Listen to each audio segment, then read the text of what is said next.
Hello, welcome back to my YouTube channel. It's your boy Woozy Gaming, and today I'm going to be reading a book. I know this is literally have nothing to do with my gaming content, but I feel like I want to mix ASMR and my gaming content into one channel rather than running two channels at once, because I feel like it's like way more difficult to, manage. So I feel I'm just gonna combine ASMR videos and gaming videos. So hope you guys do not have a problem with that. If you guys do, I apologize, but at the end of the day, it's my channel. I do what I want on my channel, and I hope that it pleases you. So we're going to be reading this book called The Hollow by Jessica Pardee. I read this book back in middle school, I believe, and I'm going to be honest, it was a really good book. I'm not gonna lie. I'm not that type of person to read a lot. So when I read this book, I kind of was like I don't know why, but I fell in love with reading for that whole year because this series, I'm gonna read you the description of the book right now, and then we'll get started with the reading. So let me see if I can even read. I can't even read. Okay. When Abby's best friend Kristen disappears or vanishes at the bridge near Sleepy Hollow Cemetery, everyone else is all too quick to accept that Kristen is dead, and the rumors fly that her death was no accident. Abby goes through the motions of mourning her best friend, but privately refuses to believe that Kristen is really gone. Then she meets Caspian, the gorgeous and mysterious boy who shows up out of nowhere at Kristen's funeral and keeps reappearing in Abby's life. Caspian clearly has secrets of his own, but he has the only version. He's the only person who makes Abby feel normal again, but also special. When Abby starts to feel that she might survive all of this, she learns a secret that makes her question everything she thought she knew about her best friend. How could Kristen have kept silent about so much? As Abby struggles to understand Kristen's betrayal, she uncovers a frightening truth that nearly unravels her, one that will be changed and challenge her emerging love for Caspian, as well as her own sanity. So basically this book is like a mystery, love story type book, because, I don't know, because we're gonna have to read it. So, The Hollow by Jessica Pardee. This is like the intro, preface. They said she killed herself. Everyone was saying it. What started out as a rumor, quietly whispered among small gatherings of polite people, quickly grew into something that was openly discussed in large gatherings of impolite people. I was so sick of hearing them talk about it. They questioned me over and over again, trying to find out if I knew what had happened, but my answers didn't change, yet it never failed. Someone else would ask, as if one day my reply would suddenly be different. I didn't know, but I should have, and I've been haunted ever since. Just imagine that happening to you. It's crazy. Chapter 1. Last words. It was funny at a time like this. Wasn't I supposed to be thinking serious thoughts of eternity and the afterlife and all that? As I glanced down around me at the small group of people huddled around the middle room, it seemed like that's what they were all thinking about. Each summer face reflected their Pio's thoughts. All I could think about was the hair dyeing incident. It was funny. I guess I should have been thinking about all the things I wanted to say, all the things I couldn't say, and all the things I'd never get the chance to say, but I didn't. Damn. It wasn't any of it like any of this was really happening anyway. She's only been missing since June 9th, 68 days. That's not long.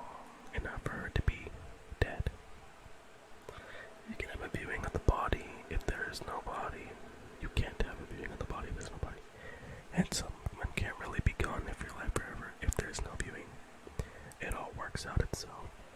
This was only an act, just motions we were going through. I stared at the closet casket a bit longer, and then shuffled off to the side as someone came up right behind me. The message was silent, but it was still there.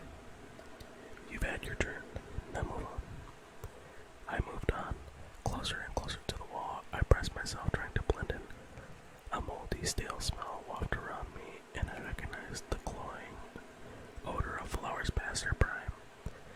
Like the room itself had absorbed years of their stench. Putting one hand behind my back, I reached out and touched the yellow lily of the valley patterned wallpaper. It was rough and bumpy under my fingertip and covered every square inch of it, a room that looked like it hadn't been updated since 1973. It was awful. The moon started filling up, and I shuffled to the left. Here at the pea soup colored shag carpet was completely worn through in several spots. It's so hard to whisper. Like, it's crazy. Faded pictures of shepherd guarding their sheep decorated each wall, but they were all slightly water-stained and hung with gaudy gold wire. I was amazed at the overall tagginess. Excuse me. Why on earth would someone pick a room like this to gather a large group of people in? It had to be the ugliest room I had ever seen. A bingo hall would have been more appropriate. But every time I thought about slipping out of the room and away from all these people, Mom would catch my eye and give me a look. That sorry honey, but it won't be much longer, I promise look. Which meant that I would indeed be much longer, especially since Mom and Dad seemed more than happy to spend a full 20 minutes talking to every person who had entered the room. So I stared at the ugly wallpaper and that nasty carpet and those gaudy pictures. I had to get out. I gave my mom a signal, or at least what I heard walked past for some sort of signal that I was escaping for a walk. She didn't respond, but since she was halfway across the room, it wasn't like she could do anything to stop. The nearest doorway took me to the hallway that ended a large foyer at the front of the funeral home.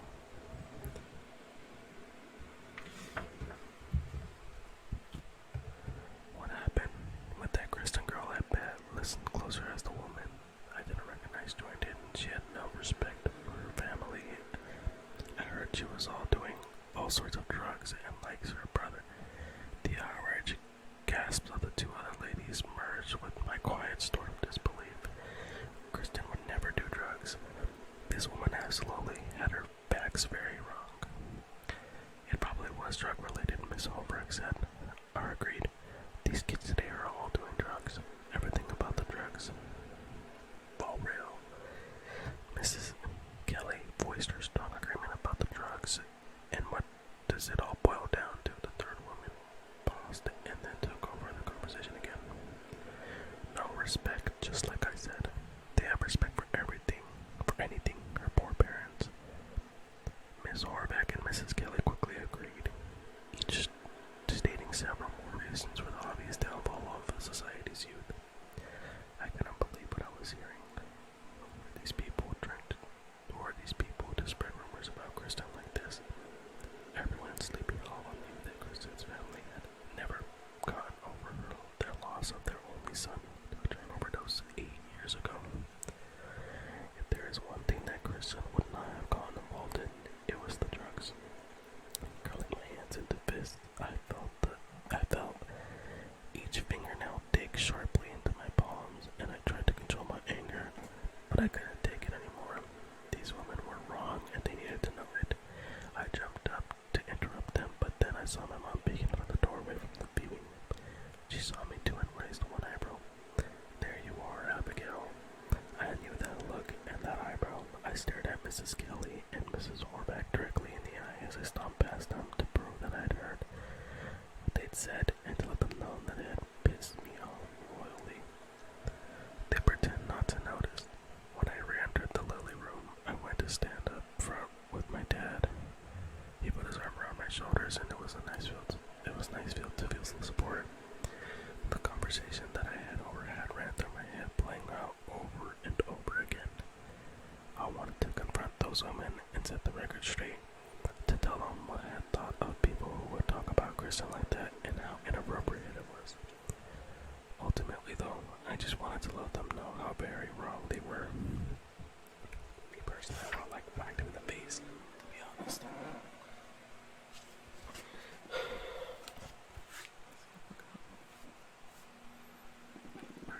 I switched my cap, so indeed I just stood there and stared blankly at the casket. Kristen's school picture from last year had been placed next to it, and I had concentrated very hard on that picture, trying to tune out everyone else around me. Her mom had asked me if she could use a picture of us wearing big goofy hats and big goofy grins, but I hadn't been able to answer her.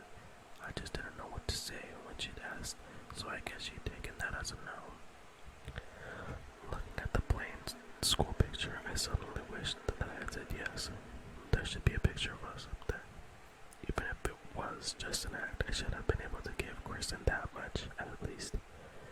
Everyone here deserved to see the real Kristen, not just some stiff, posed side of her. The people around me started to bow their heads and close their eyes, and I realized that Reverend Prescott was closing the evening with a prayer.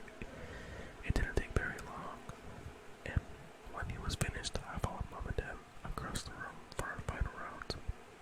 Kristen's parents were very emotional, so we rushed through a quick goodbye with them. I was actually a little relieved because the last thing I wanted to do was blurt out something terribly inappropriate like how I was going to miss the lasagna her mom used to make for me. Damn. Reverend Prescott was next, along with whomever else we had happened to pass on our way out. It ended up taking us 25 minutes to make it out of that room, and I had never been so happy to see the hallway. The trail was finally still there, only now they had attracted a slightly larger crowd. They didn't even bother to stop talking while we squeezed by them, and their words drifted over me. Poor thing, so sad having to bury an empty casket. They'll probably never find the body. If she was depressed, then it would be obviously a suicide. I turned and gave Mrs. Kelly and Mrs. Harmon another look as I passed, only this time I had to clear to it. Pushing my way to the heavy exit door, I stepped outside with Mom and Dad and tried to let the cold night calm my raging temper. The doors echoed loudly as they closed solidly behind us. The gossipers never even noticed. I lay awake in bed that night, staring at the ceiling until the first few fingers of dawn were stretching into my room. I tried to force myself to get some sleep, but it didn't last very long, and neither did the sunshine. It turned cloudy, overcast by mid-morning. The funeral was supposed to be at 4:30, but after lunch I couldn't handle being indoors anymore, so I grabbed a light raincoat and told my mom I was going for a walk. She was in the middle of discussing press release and funeral write-ups with Dad, so she just waved a hand in my general direction. I was out the door before she had a chance to ask where I was headed, grateful that she wasn't going to make me sit down and discuss my feelings with her or something. Not really knowing where to go, I started walking slowly up the hill that led away from the house. A chilly breeze blew by, and I stopped for a minute to shrug on the yellow go. Stuffing a hand deep inside each pocket, I watched as the ground moved beneath me with every step I took, and it wasn't long before I found myself at the only cemetery in the entire town of Sleepy Hollow. It stretched for miles, and Kristen and I had come here practically every day. It was our cemetery. Slipping through the large iron gates that guarded the main entrance, my feet automatically found the well-worn pathways that we walked so often. I took my time wandering past the grassy hills, weaving around the trees and bushes, and stopped every now and then to look around. There was always something interesting to see each time we came here, whether it was freshly tinted gravesite or a toy positioned on top of a tombstone. It was always varied. But every once in a while, something strange and unusual would appear. Something that made you wonder why that particular item had been left and what story behind it was. Today it was a chair, an old-fashioned chair made out of worn-out iron, or wrought iron, with a slated wooden seat freshly sown grave. Next to a freshly sown grave. The chair was waiting as if to seat someone so that they could talk to whoever had been so recently placed inside the earth. I can't read. I can't read anymore. It was both disturbing and beautiful at the same time. Debating briefly, I took a quick look around to make sure that I was still alone. I didn't want to bother any grieving family members that might be nearby. Then I straightened off the path and walked up to the chair, being careful to step around the loose soil. Can I sit here for a minute? I asked the fresh grave. I promised to move if the rightful owner of the chair shows up. A lamp from near a nearby chair swayed up and down.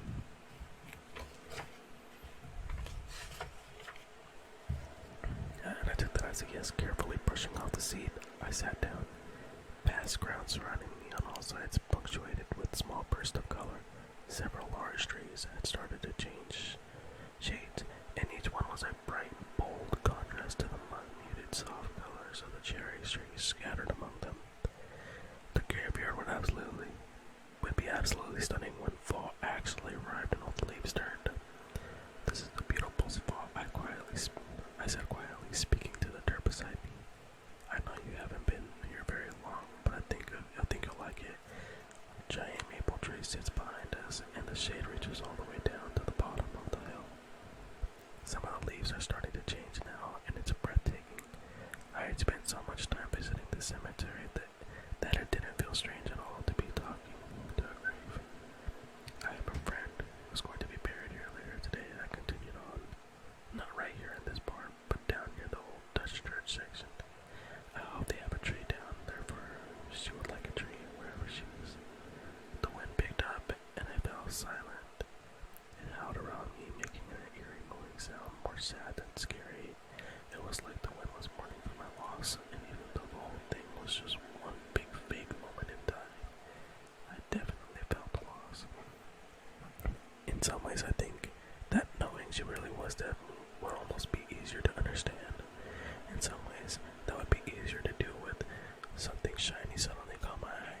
I leaned forward to get a better look. It was a small bulldozer moving steadily along one of the paths down below. After a couple minutes chugging, it rolled to a stop by an erected awning. Several people were standing around, and two of them were holding shovels. In the back of my mind, somewhere, I knew that they were going to do. I also knew that I probably should have watched them do it, but I couldn't turn away. In rapt attention, I watched as it began the slow process of digging a grave. The bulldozer raised and lowered its arms several times, each turn coming back up with a pile of gleaming dark dirt. Then the workers pushed their shovels down into the hole. I assumed they were packing in the slides and removing any stray dirt. Over and over this happened, and still I watched them. I shouldn't have felt something: anger, disgust, sadness, but I didn't feel any of those things. Instead, I was hypnotized. When it had finished its tour, the bulldozer chugged back along the path. The men threw their shovels to the ground and moved on to set up a wide metal piping system around the edges of the empty hole. Once that was complete, the workers moved the awning and several white chairs into place beside the grave, and then loaded the shovels and themselves into a truck and drove away. It was amazing to see the complete conversion of an empty piece of land to an available burial site, and a little hard to understand how easily it could all have been done. The wind moaned again, and several raindrops fell onto my head. I had completely lost track of time, and I probably needed to get back home to get dressed for the service. Out of the corner of my eye, I saw a dark shadow move, but when I faced in that direction that I thought it had gone, there was nothing there. Turning back to the grave next to me, I raised my voice slightly to be heard over the pitch of the wind. Thanks for the company. I stood up from the chair and gave a farewell salute before carefully stepping onto the path. I glanced one more time over my shoulder, but the shadow was gone. When the sky opened up, huge raindrops fell hard, each one splattering on impact. I tucked my hands back inside my raincoat so that at least one part of me would stay dry. Even if it was only a small part, the pathway along the graveyard turned slick with water and mud. It had splashed along the bottom of my jeans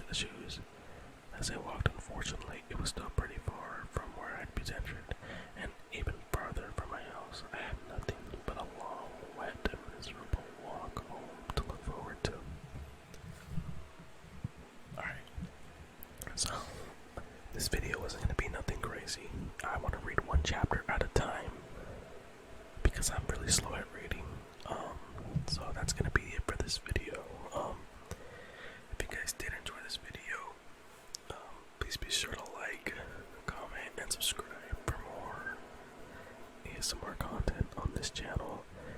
Whether it'll be reading or, anything else, just give me ideas on what to do. I'm happy to take suggestions, so just let me know. Anyways, thank you guys so much for watching.